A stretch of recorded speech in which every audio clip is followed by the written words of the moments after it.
That inner conversation, ladies and gentlemen, is the reason that most people take their greatness, take their ideas to the graveyard with them. So one of the first things I ask you to do is I want you to look at your life right now and think about something that's important to you, something that gives your life a sense of value. Think about something that you'd like to have or something you'd like to create for you or your family or for society. I want you to hold this thought in mind. Now, one of the first things I want you to do is don't worry about the inner conversation that you're going to have. Don't worry about how you're going to do it. That's going to come. You're going to develop a plan of action. You will find the way. You'll become the kind of person that can attract the people, the resources, and everything you need in order to make that become reality. But I want you to be mindful of your inner conversation. I remember once I was sitting in an audience, and Zig Ziglar, who I consider one of the greatest motivational speakers on the planet, he was giving a speech. And I was out in the audience, and I saw him going back and forth, and within myself I said, I'd like to do that. I can do that. And I leaned over to the guy next to me. I said, how much do they pay him to do that? And he said, $5,000. I said, I know I can do that. And I admired him.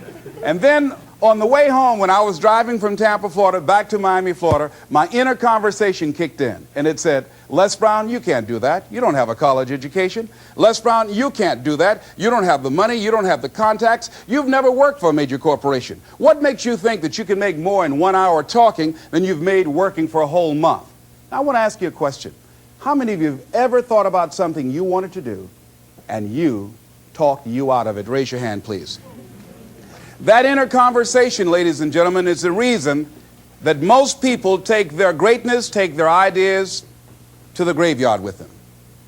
You know, the wealthiest place on the planet, a minister said recently, and it was so true, is not the gold mines in the various areas of the world or the diamond mines.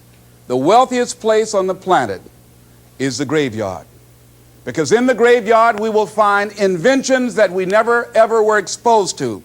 Ideas, dreams that never became reality, hopes and aspirations that were never acted upon, because most people allow that inner conversation, for whatever reason, to keep them from ever pursuing their goals.